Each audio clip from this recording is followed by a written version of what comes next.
dia, amada igreja, graça e paz, Senhor Jesus. Como estão depois do encontro de ontem, né? Tivemos o encontro das mulheres, o churrasco dos homens, que foram 2 encontros abençoados, né? Maravilhosos.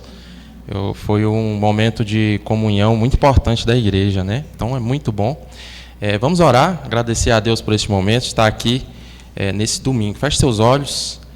Senhor Deus, Deus Todo-Poderoso, Senhor, te agradecemos, Pai, por estarmos aqui reunidos em Tua presença. Senhor, muito obrigado por ter nos levantado hoje da nossa cama, Senhor, estar aqui em Tua presença, reunidos como igreja, Pai. Pedimos que o Senhor abençoe o nosso culto, Pai, que cada ato aqui deste culto seja inteiramente para o Teu louvor, para a Tua glória, que o Teu nome seja exaltado, Senhor. Que o Senhor abençoe o nosso pregador, o reverendo Vitor, que vai trazer a palavra, que seja uma palavra abençoadora para a sua igreja, que o Senhor fale aos nossos corações. E quem tiver entrado aqui com o peso do fardo lá do mundo, Senhor, que saia daqui com um peso leve, com o peso de Jesus Cristo, que é um fardo leve. Por isso nós te pedimos, Pai, em nome de Jesus. Amém. Equipe de louvor, vamos louvar a Deus essa manhã. Convido a igreja a ficar de pé.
De Deus.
Amém. Convido a igreja a abrir a Bíblia, no livro de 1 Pedro,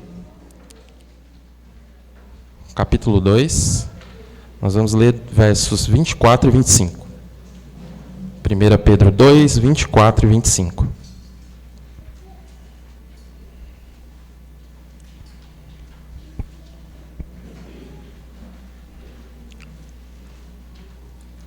Amém? Diz assim a palavra do nosso Deus. Carregando Ele mesmo em seu corpo, sobre o madeiro, os nossos pecados, para que nós, mortos para os pecados, vivamos para a justiça. Pelas feridas dele vocês foram sarados, porque vocês estavam desgarrados como ovelhas. Agora, porém, se converteram ao pastor e bispo da alma de vocês. Amém? Feche seus olhos, vamos confessar a Deus os nossos pecados.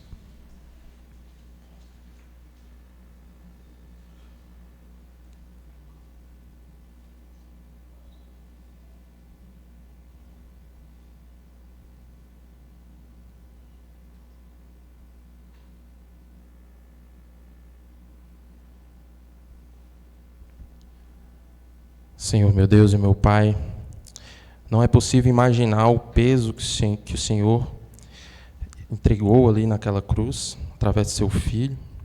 O peso carregado ali dos nossos pecados é inimaginável, Senhor. Como a Tua palavra diz, que sobre aquele madeiro estavam os nossos pecados. E, Senhor, nós te agradecemos por o Senhor é um Deus benigno, o Senhor é um Deus justificador, que nos justifica, que nos lava e nos torna justos diante do Senhor, apesar dos nossos pecados. Muito obrigado, Senhor, pela graça que nos alcança, pela misericórdia que se renova a cada manhã. E muito obrigado, Pai, porque o Senhor é um Deus perdoador e benigno sobre nós e sobre a sua igreja. Nós sabemos que o Senhor não resiste a um coração quebrantado, por isso nós quebrantamos o nosso coração diante do Senhor, com oração e súplica, Senhor, entendendo que enquanto estivermos aqui nós vamos pecar, mas sabendo que o Senhor é um Deus misericordioso, o Senhor é um Deus perdoador e aguardando ansiosamente a sua segunda vinda, Pai.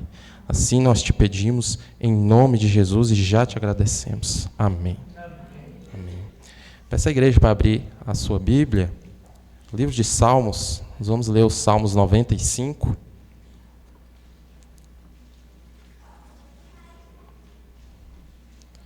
Salmos 95, nós vamos ler todos juntos, versículo 1 ao versículo 5.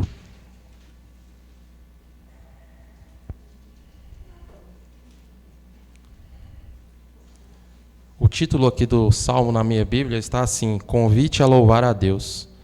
Nós vamos ler este Salmo e logo após nós vamos louvar a Deus, que nós possamos entender essa palavra e louvar com toda a alegria, amém?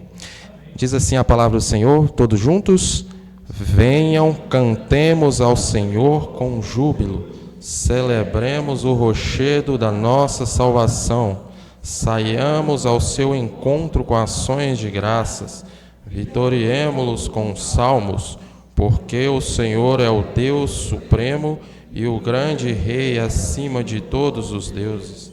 Nas suas mãos estão as profundezas da terra, e as alturas dos montes lhe pertencem. Dele é o mar, pois ele o fez, a obras de suas mãos, os continentes. Amém. Glória a Deus. Equipe de louvor, vamos ficar em pé, louvar a Deus com toda a alegria.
forte, insuperável, é o Rei da glória, o grande Rei dos reis.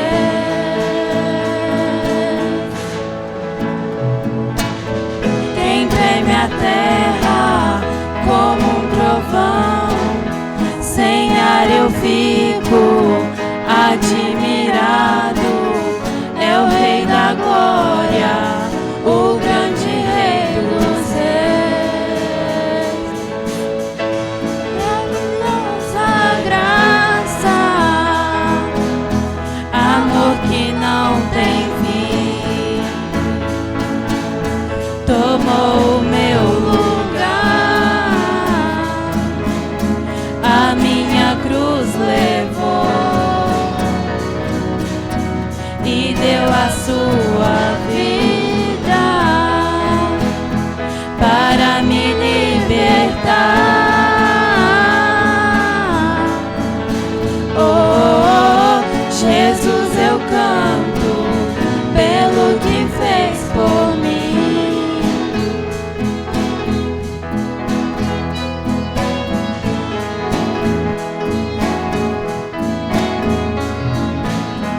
Quem traz a ordem em meio ao caos, que faz do órfão um filho e filha, é o Rei da glória, é o Rei da glória. E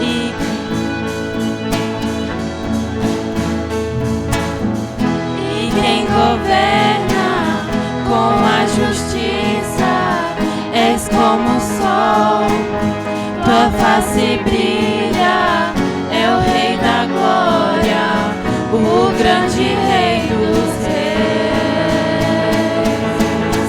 Maravilhosa graça,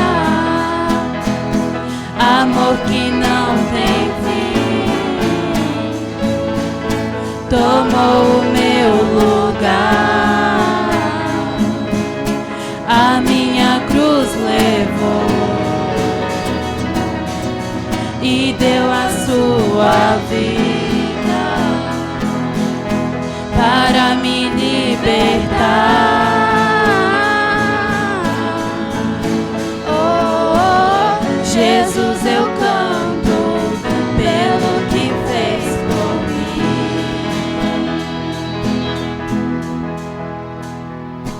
Digno é o Cordeiro de Deus, digno é o Rei que a morte venceu, digno é o Cordeiro de Deus, digno é o Rei que a morte venceu, digno é o Cordeiro de Deus, digno é o Rei que a morte venceu, digno é o Cordeiro de Deus. Santo, Santo, Santo, maravilhosa graça,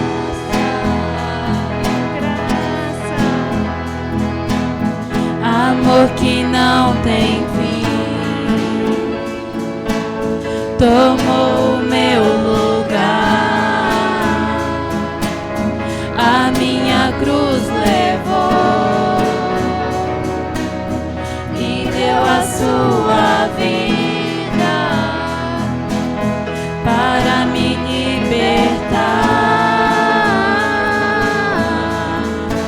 Oh, Jesus, eu canto pelo que fez por mim.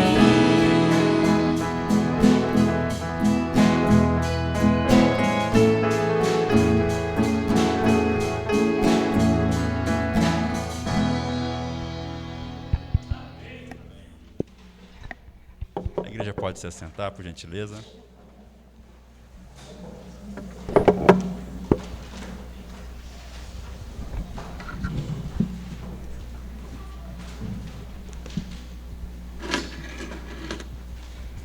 Bom dia, irmãos. Que a graça e a paz de Cristo vos sejam multiplicados. Amém? Amém. Estamos voltando aqui de um período de férias, eu e Michele, pela graça de Deus. Ficamos 3 semanas fora, muita saudade da igreja, de estar com os irmãos, e estamos aqui para continuar servindo ao Senhor com toda alegria.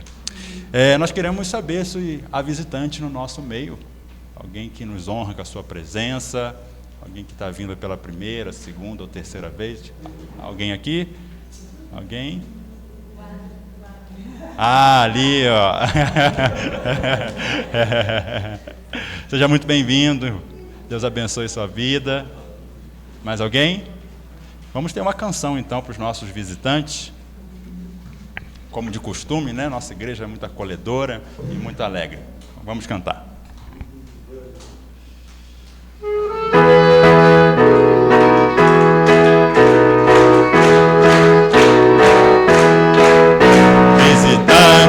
Seja bem-vindo, sua presença é um prazer.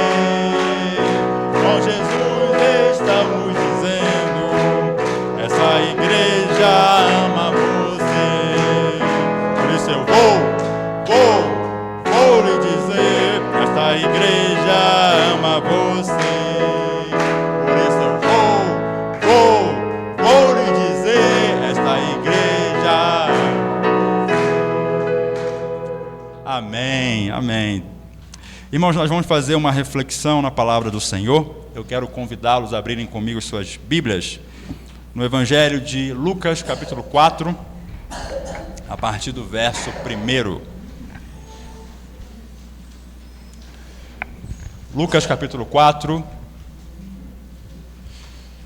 a partir do verso 1 deste capítulo.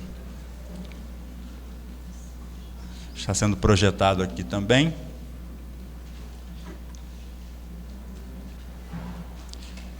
Lucas capítulo 4, a partir do verso 1, nos diz assim a palavra do nosso Deus. Jesus, cheio do Espírito Santo, voltou do Jordão e foi guiado pelo mesmo Espírito no deserto, durante 40 dias, sendo tentado pelo diabo. Nada comeu naqueles dias, ao fim dos quais teve fome. Então, o diabo disse a Jesus: se você é o Filho de Deus, mande que esta pedra se transforme em pão. Mas Jesus lhe respondeu: está escrito, o ser humano não viverá só de pão. Então o diabo o levou para o lugar mais alto e num instante lhe mostrou todos os reinos do mundo. E disse: eu lhe darei todo este poder e a glória destes reinos, porque isso me foi entregue e posso dar a quem eu quiser. Portanto, se você me adorar, tudo isso será seu. Mas Jesus respondeu: está escrito, adore o Senhor seu Deus e preste culto somente a Ele. Então o diabo levou Jesus a Jerusalém, colocou-o sobre o pináculo do templo e disse: se você é o Filho de Deus, jogue-se daqui, porque está escrito, aos seus anjos ele dará ordens a seu respeito para que o guardem, e eles o sustentarão nas suas mãos para que você não tropece em alguma pedra. Jesus respondeu ao diabo: também foi dito, não ponha à prova ao Senhor seu Deus. Tendo concluído todas as tentações, o diabo afastou-se de Jesus até momento oportuno. Vamos orar. Senhor, graças te damos, Pai, pelo privilégio que nós temos como povo de Deus nos reunirmos diante do Senhor neste local, para ouvir a tua santa e poderosa voz. Nós reconhecemos, ó Pai, que nós carecemos de sermos alimentados pelo Senhor. E nós suplicamos ao Senhor mais uma vez nesta manhã, que o teu Espírito Santo, por meio da pregação da palavra, possa falar aos nossos corações, nos edificar, nutrir a nossa alma, para que nós possamos cada vez mais sermos cheios da tua santa presença. Essa é a nossa oração em Cristo Jesus. Amém. Amém. Irmãos, vocês gostam de ouvir histórias de sobreviventes? Quem é que gosta aqui de ouvir? São interessantes, não são? O presbítero Daniel ele já se manifestou.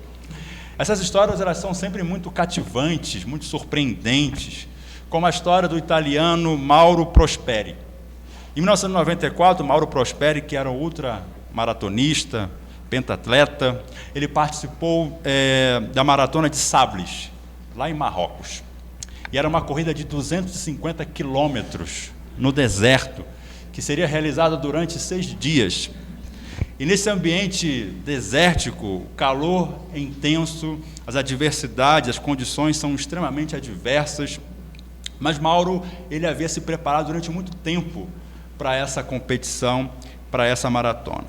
No 4º dia de competição, o Mauro Prosperi, ele estava em 7º lugar, quando ele se deparou com uma tempestade de areia. E esse fenômeno, quando ele ocorre, vem aquela rajada de vento, né, pegando aquela areia, fazendo aquele redemoinho, e é uma ventania muito forte, com muita areia, e ele relata aqui que ele não conseguia enxergar nada. A sua respiração, ele não conseguia respirar bem, teve dificuldades, ele não conseguia ver mais nada, e até que a areia também feria o seu corpo, até que ele conseguiu sair daquela tempestade de areia, conseguiu chegar a um abrigo, e durante 8 horas teve aquela tempestade de areia.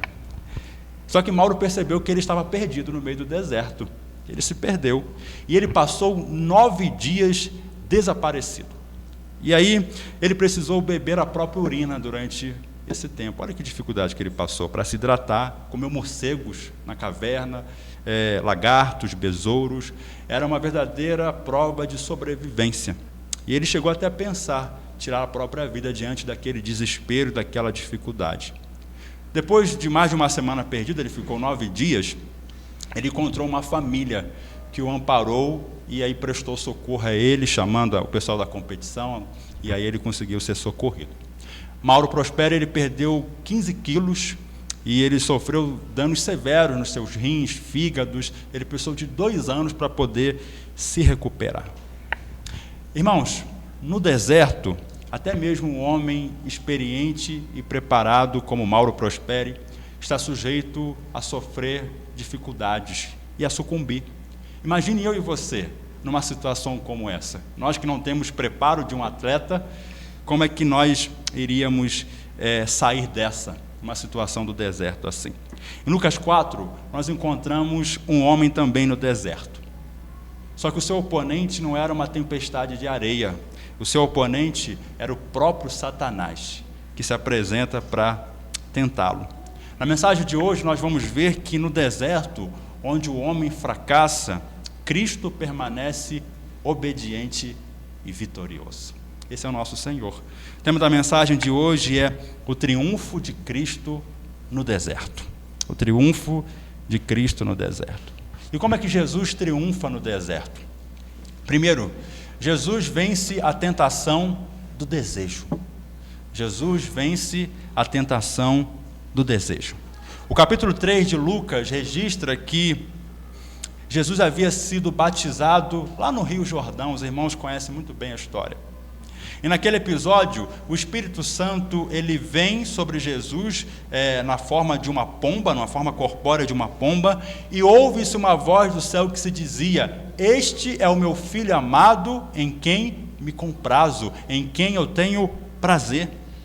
E logo em seguida, Lucas relata que Jesus, cheio do Espírito Santo, foi levado pelo mesmo Espírito ao deserto.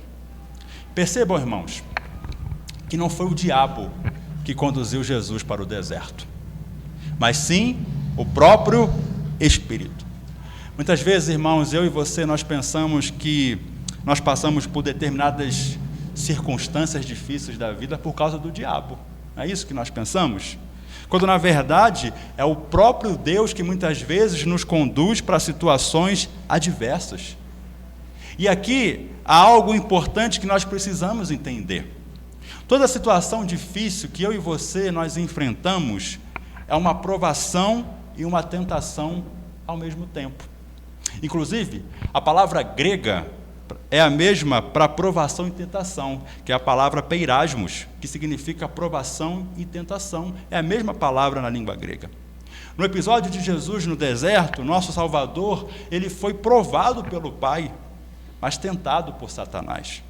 A mesma ocasião, ela apresenta 2 perspectivas distintas, uma positiva e uma negativa. A positiva é da parte do Pai, de mostrar por meio daquela situação a integridade do Filho. O Pai havia dito: "Este é o meu Filho amado, em quem eu me comprazo."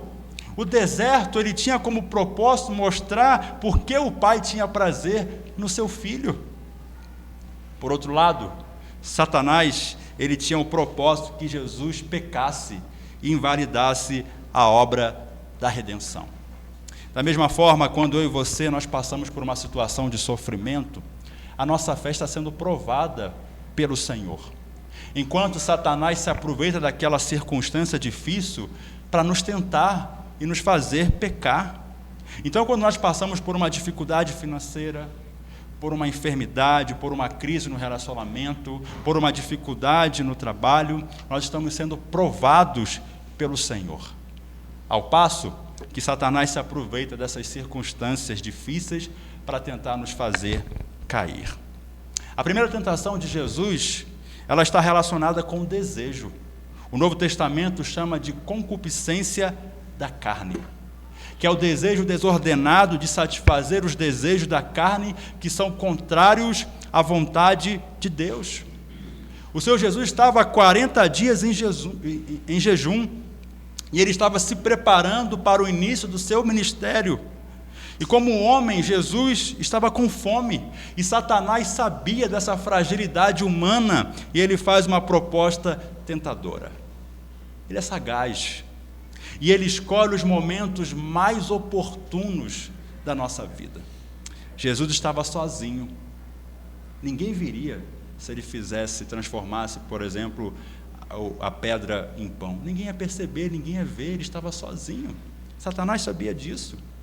Jesus estava com uma fome extrema.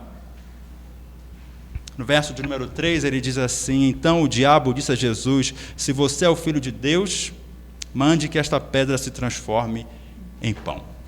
Qual é o problema de transformar uma pedra em pão? Satanás queria que, com essa atitude, Jesus ele empregasse o seu poder divino para o seu benefício pessoal.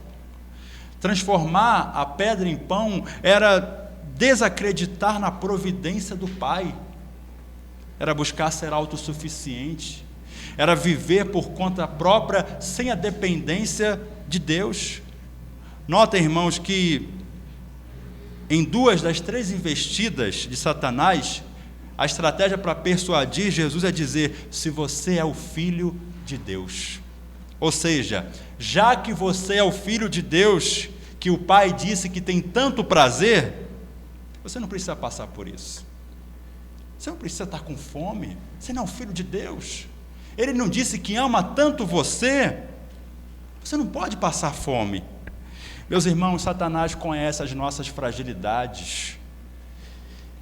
Ele nos tenta nas nossas maiores debilidades. Quando o casamento não vai bem, Satanás envia uma pessoa para seduzir. Quando há uma dificuldade financeira, Satanás vem com uma proposta de uma corrupção, de receber um dinheiro fácil. Quando uma pessoa tem problemas com o alcoolismo, Satanás oferece um gole de bebida. Quando uma pessoa tem uma personalidade explosiva, Satanás levanta uma pessoa para cutucar aquela pessoa que tem um pavio curto. Quando é uma pessoa que luta contra a ansiedade, Satanás tenta convencer aquela pessoa que aquela situação não vai dar certo, vai fracassar. Já percebeu que nas áreas que nós temos mais fragilidades, é que Satanás nos tenta, que nós somos tentados. Satanás procura ocasiões mais oportunas, quando nós estamos sozinhos, por exemplo. E ele diz: ninguém vai saber, ninguém vai ver se você fizer isso. Mas Jesus respondeu no verso de número 4, dizendo: está escrito, o ser humano não viverá só de pão. Aqui Jesus cita uma passagem das Escrituras. Deuteronômio capítulo 8, verso 2 e verso 3 trazem o contexto dessa passagem, quando ele diz assim: lembre-se de todo o caminho pelo qual o Senhor, seu Deus, os guiou no deserto durante estes 40 anos, para humilhar vocês, para pôr vocês à prova, para saber o que estava no coração de vocês, se guardariam ou não os seus mandamentos. Verso 3 de Deuteronômio 8. Ele humilhou vocês, ele os deixou passar fome, ele os sustentou com maná que vocês não conheciam e que nem os pais de vocês conheciam, para que vocês compreendessem que o ser humano não viverá só de pão, mas de tudo que procede da boca do Senhor. Essa citação de Jesus é perfeitamente aplicável. Satanás queria que Jesus transformasse pedra em pão, para que ele agisse de forma autossuficiente, sem depender do Pai. Jesus cita Deuteronômio capítulo 8, verso 3, para mostrar que o homem precisa viver na total dependência de Deus.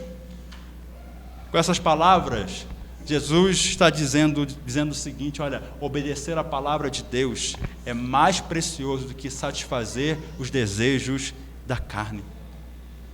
Quantas vezes eu e você nós pecamos porque nós escolhemos satisfazer os nossos desejos ao invés de submetermos à vontade do nosso Deus.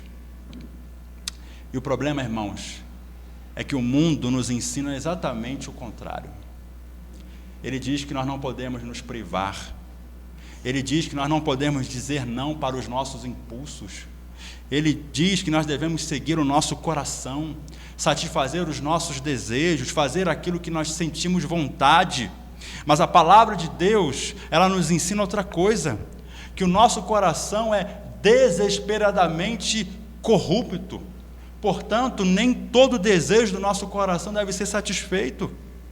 Queridos, não sigam seus impulsos, não sigam o coração de vocês, não sigam os seus desejos, escolham seguir a palavra de Deus, as Escrituras Sagradas.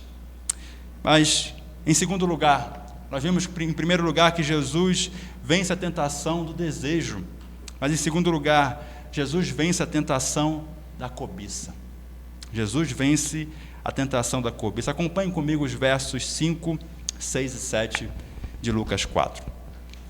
Então o diabo o levou para um lugar mais alto, e num instante lhe mostrou todos os reinos do mundo, e disse: eu lhe darei todo este poder e a glória destes reinos, porque me foi entregue, e posso dar a quem eu quiser.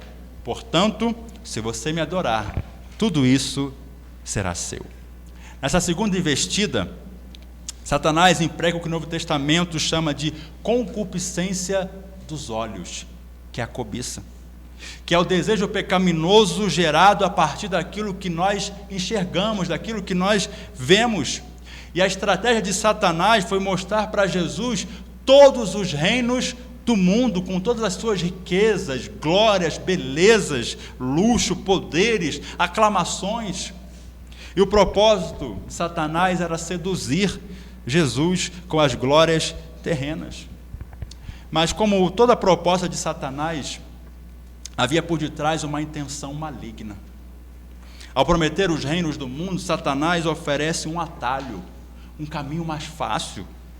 A condição para receber estes reinos era adorar Satanás. E por que seria o caminho mais fácil?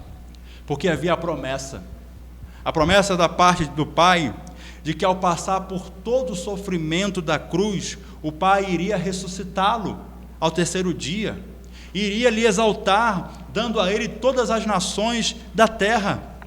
Satanás está propondo aqui um outro caminho. Ele oferece a Jesus a exaltação, mas por um caminho sem cruz, mas por um caminho sem sofrimento, simplesmente adorá-lo, adorar a Satanás. Vejam, irmãos, o artifício do maligno. Ele promete dar aquilo que ele não tem, aquilo que não é dele. Os reinos do mundo não pertencem a Satanás, mas a Deus. É bem verdade que Satanás exerce grande influência neste mundo, mas ele não é o dono do mundo. O dono do mundo é Deus. Portanto, Satanás não tem o direito de entregar os reinos do mundo para quem ele quiser. Percebam, irmãos, a estratégia de Satanás. Ele oferece atalhos. Ele distorce a verdade e ele quer disputar o lugar de Deus no nosso coração. Ele oferece atalhos. Satanás sabe que eu e você, nós temos preferências por caminhos mais fáceis. A nossa tendência é escolher os caminhos mais suaves, sem que seja preciso esforço, sem que haja necessidade de renúncia.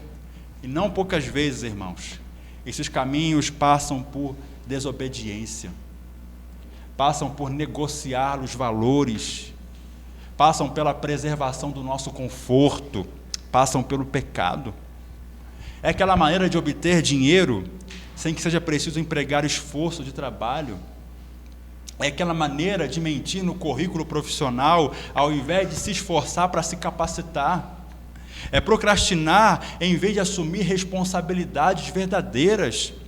É fugir de conversas difíceis ao invés de tratar o problema. É negociar os princípios da palavra de Deus ao invés de se esforçar em viver uma vida de santidade. É reagir com ira ao invés de exercer o domínio próprio.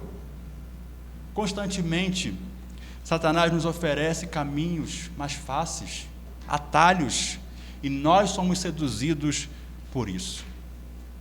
Mas o Evangelho nos apresenta um caminho difícil, a porta estreita, o caminho apertado. O Senhor disse lá em Lucas capítulo 9, no verso 23 e 24, dizia a todos: se alguém quer vir após mim, assim mesmo se negue, e dia a dia tome a sua cruz e siga-me. Pois quem quiser salvar a sua vida, perdê-la-á, e quem perder a vida por minha causa, esse a salvará. Essa é a mensagem do Evangelho. Se eles estão oferecendo um caminho de facilidades, sem cruz, sem espinhos, sem renúncia, sem esforço, desconfie. Pode ser uma proposta de Satanás para você. Satanás também, ele distorce a verdade. Ele é especialista em fazer isso. Pegar as verdades de Deus e distorcê-la. A verdade é que Deus é soberano e dono de todo o universo. E Satanás diz que os reinos do mundo lhes foram dados e ele poderia dar para quem ele quiser. Mentira! Desde o jardim do Éden, Satanás usa o engano.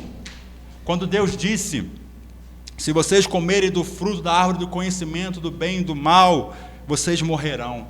Satanás disse à mulher: certamente vocês não morrerão. Irmãos, ainda hoje Satanás continua utilizando e apresentando propostas sedutoras.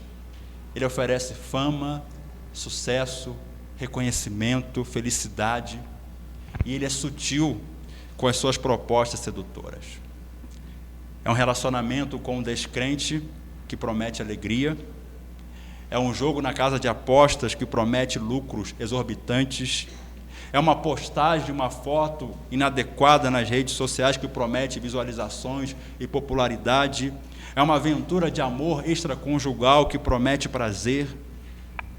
Mas também, Satanás, ele quer ocupar o trono de Deus no nosso coração. Ele quer ser adorado. Satanás quer ser igual a Deus. E ele apresenta os reinos do mundo para Jesus com a condição de ser adorado. E é isso que ele espera de nós. Ele quer a nossa adoração. Irmãos, todo pecado é, no fundo, um problema de adoração. Todo pecado é, no fundo, um problema de adoração. Quando nós nos rendemos ao pecado, nós estamos declarando que nós adoramos mais o pecado do que ao nosso Deus. Todas as vezes que nós escolhemos os reinos do mundo acima de Deus, nós estamos dizendo que na prática, que o nosso Deus não é suficiente. Quando nós escolhemos os reinos do mundo acima de Deus, nós estamos desviando a nossa adoração, e é exatamente isso que Satanás, ele quer de nós.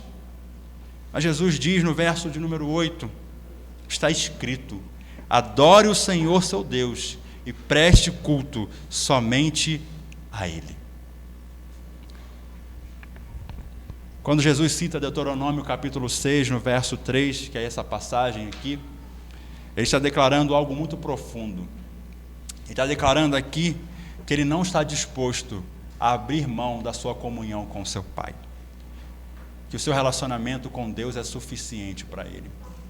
Está declarando aqui que ele não precisa de nada neste mundo para oferecer, que esse mundo possa oferecer, para que possa o tirar da vontade de Deus. E mais, ele está afirmando aqui que o caminho da obediência, por mais que passe pelo sofrimento, é infinitamente mais precioso que qualquer atalho oferecido por Satanás. Quero dizer para você nesta manhã, não troque a sua comunhão com Deus pelos reinos deste mundo. Resista aos reinos do mundo que Satanás oferece, seja fiel ao Senhor. A comunhão com Deus, ela é suficiente para nós. Nós vimos primeiro que Jesus venceu a tentação do desejo. Jesus venceu a tentação da cobiça. Em último lugar, Jesus venceu a tentação do orgulho. A tentação do orgulho. Verso 9, 10 e 11, acompanhe por gentileza. Então o diabo levou Jesus a Jerusalém, colocou-o sobre o pináculo do templo e disse: se você é o Filho de Deus, jogue-se daqui, porque está escrito: aos seus anjos ele dará ordens ao seu respeito para que o guardem, e eles os sustentarão nas suas mãos, para que você não tropece em alguma pedra. Satanás usa uma terceira estratégia, que o Novo Testamento chama de soberba da vida, que é orgulho. Satanás conduziu Jesus a Jerusalém e o levou ao pináculo do templo. E como na primeira investida, Satanás usa as seguintes palavras: se você é o Filho de Deus, ou já que você é o Filho de Deus, que o Pai tem tanto prazer, ele faz referência àquilo que Jesus ouviu na hora do seu batismo: lança-te daqui para baixo. A ideia aqui é o seguinte: já que você é o filho querido do Pai, você pode se jogar aqui desse prédio alto, que o seu Pai, que tanto ama você, que declarou publicamente o seu amor por você, ele não vai deixar você morrer. Ele vai enviar os seus anjos para poder guardar você e segurar você, e você não vai morrer. Não é isso que a Bíblia diz? Ele cita as Escrituras. Ele cita o Salmo 91, o versículo 11 e 12. Ele aplica o texto de forma inadequada. Ele usa a verdade bíblica com a intenção errada. Irmãos, isso não acontece quando as pessoas usam textos bíblicos para respaldar os seus próprios pecados. Quando as pessoas pecam, elas dizem assim: mas Deus é amor, está na Bíblia. Quando você confronta alguém em pecado, ela diz assim: não julgueis, está na Bíblia. Ou então aquela pessoa que diz assim: eu posso fazer o que eu quiser, porque está escrito: tudo posso naquele que me fortalece, eu posso todas as coisas. Ou então quando um líder espiritual é confrontado, ele diz: não toqueis no ungido do Senhor. Se lançar daquela altura, seria duvidar da palavra do Pai que disse: este é o meu filho amado em quem eu me comprazo. Seria colocar o amor de Deus à prova. O Pai já havia falado que amava o Filho. Satanás queria que Jesus exigisse uma prova. Isso é incredulidade disfarçada, não é fé. É desacreditar na palavra de Deus. No nosso caso, isso se torna soberba da vida, porque o homem, ele se coloca na condição de testar Deus, invertendo o papel de criador e criatura. É orgulho, porque em vez de servir a Deus, o homem passa a exigir que Deus o sirva nos seus próprios termos, no seu próprio tempo. É como se o homem quisesse controlar Deus. A soberba da vida aparece quando deixamos de confiar em Deus como nosso Pai e passamos a tratá-lo como alguém que precisa provar algo para nós. Meus irmãos, quantas vezes eu e você fazemos exatamente isso? Deus já falou na sua palavra, mas nós queremos ainda uma prova. Deus disse para perdoar, mas nós dizemos que nós precisamos sentir antes no coração para poder perdoar. Deus já disse para confiar nele, mas nós queremos sinais concretos de que vai dar tudo certo. Deus já disse para obedecer, mas nós precisamos de uma revelação misteriosa para obedecer. Isso é falta de fé. É falta de fé. Em outras palavras, é dizer que a palavra do Senhor não é suficiente para nós. Meus irmãos, fé é descansar naquilo que Deus já disse. Jesus já havia ouvido do seu Pai que ele o amava ele não precisava de provas, a palavra de Deus já lhe era suficiente. E ele diz no verso de número 12, também foi dito, não põe à prova o Senhor, seu Deus. Ele cita aqui Deuteronômio 6,16, não tentarás o Senhor teu Deus como tentaste em Massá. Deuteronômio 6,16 é uma advertência de Moisés ao povo. Lá em Êxodo 17, quando faltou água, e o povo estava naquela situação sem água, eles disseram o seguinte: está o Senhor no meio de nós? Olha a pergunta do povo: será que o Senhor está conosco mesmo? Está faltando água. Isso é colocar o Senhor à prova, é duvidar do caráter de Deus, e nós fazemos isso, irmãos. Em meio às circunstâncias difíceis da vida, nós dizemos: será que Deus me ama mesmo? Será que Deus está comigo mesmo? Irmãos, Deus não precisa provar o quanto Ele nos ama. Sabe por quê? Porque Romanos, no capítulo 5, no verso 8, nos diz assim: mas Deus prova o seu amor para conosco, pelo fato de ter enviado Cristo Jesus a nós, sendo nós ainda pecadores. A maior prova do amor de Deus foi que Ele enviou o seu Filho Jesus para morrer na cruz pelos nossos pecados. Deus não precisa provar mais nada para nós. Ele não precisa provar o quanto Ele nos ama, Ele nos amou na cruz. Portanto, não coloque Deus na parede. Nós somos criaturas, Ele é o Criador. Nós somos servos, Ele é o Senhor. Irmãos, confie naquilo que Deus já disse na sua palavra. Confie nas promessas do Senhor. Quando Satanás querer tentar você, lembre-se, confie nas promessas do nosso Deus. Eu quero encerrar esse sermão chamando a sua atenção para algo muito belo e muito precioso aqui. Tanto Adão quanto Jesus foram tentados por Satanás. Adão foi tentado num lugar perfeito, no jardim do Éden. Jesus foi tentado no deserto, lugar adverso. Adão foi tentado por Satanás também na concupiscência da carne, na concupiscência dos olhos, na soberba da vida, quando lhe foi apresentado aquele fruto que era bom e agradável e que poderia fazê-lo como Deus. Foi a proposta de Satanás. Mas Adão, no deserto, sucumbiu diante da tentação. Jesus, pelo contrário, ele triunfou. Paulo chama Cristo de o segundo Adão, ou o último Adão, e esse texto mostra, irmãos, que Jesus é superior a Adão. Quando nós olhamos nas Escrituras, nós vemos Adão, Noé, Abraão, Davi, Pedro, Paulo, todos esses homens caíram, a Bíblia não esconde isso. Mas Jesus, ele foi perfeito, imaculado. E foi por causa da sua fidelidade ao Pai no deserto, em toda a sua vida, que o sacrifício de Cristo foi perfeito naquela cruz e suficiente para nos promover redenção. Foi porque Jesus não cedeu à tentação que Ele pode ser o nosso Salvador.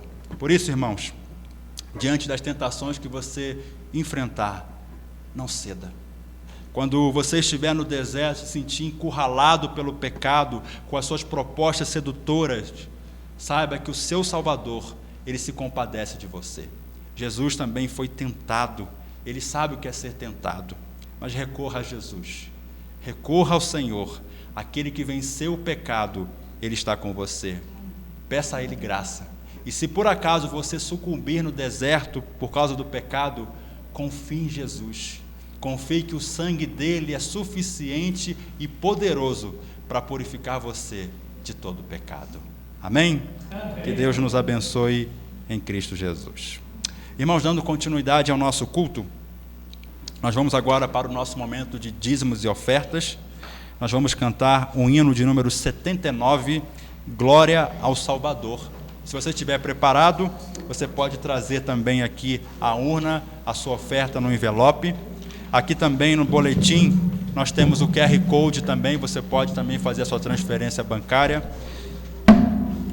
E assim nós vamos fazer isso com muita alegria, adorando ao Senhor. Vamos ficar em pé e vamos cantar o hino.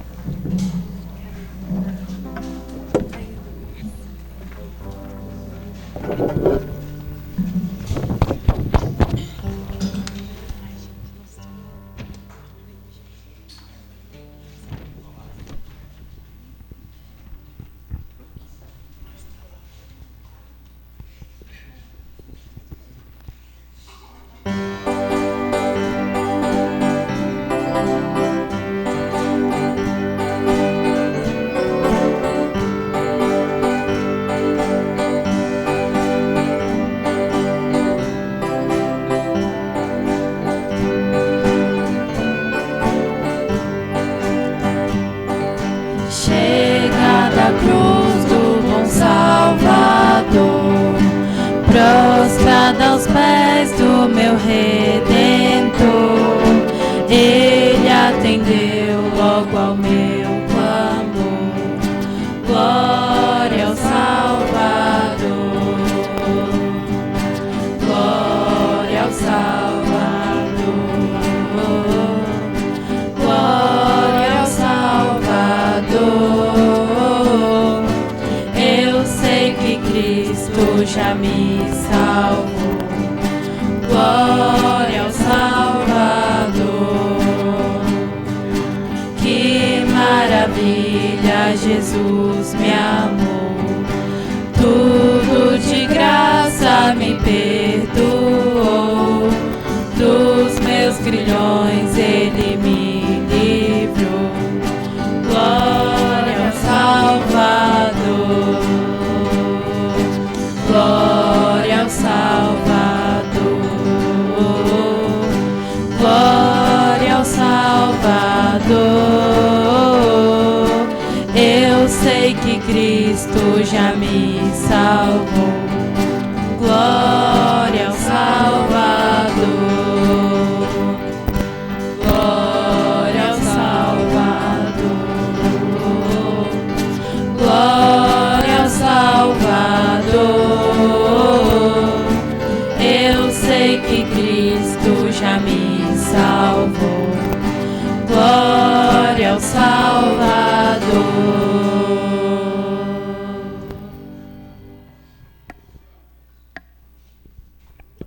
Vamos orar, irmãos.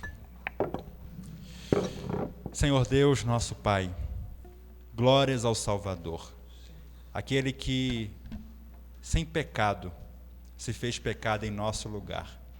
E nós só temos que dar glórias a Ele. Bendito seja o nome do Senhor Jesus. Obrigado, Senhor, porque Cristo no deserto não sucumbiu diante das tentações. E por causa da sua fidelidade ao Pai, é que nós temos a redenção. Obrigado, Senhor, porque nós temos a certeza de que nós não temos um sumo sacerdote que não se compadeça de nós. Pelo contrário, Cristo Jesus em tudo foi tentado.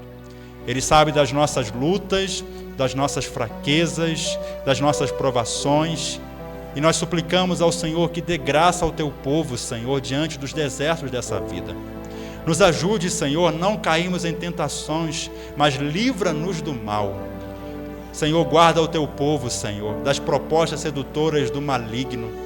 Que nessa próxima semana que inicia hoje, Senhor, que nós possamos dizer não às propostas de Satanás e possamos viver uma vida que agrade e honre ao Senhor. Guarda o teu povo, Senhor, nos protege, nos abençoe em mais uma semana. Essa é a nossa oração em Cristo Jesus. Amém. Amém. Que a graça bendita do nosso Senhor e Salvador Jesus Cristo, o amor de Deus, o nosso eterno Pai, e a doce comunhão e consolação do Santo Espírito de Deus seja sobre nós aqui neste lugar e sobre todo o teu povo que encontram-se dispersos por toda a face da terra, não só hoje, mas para todos sempre.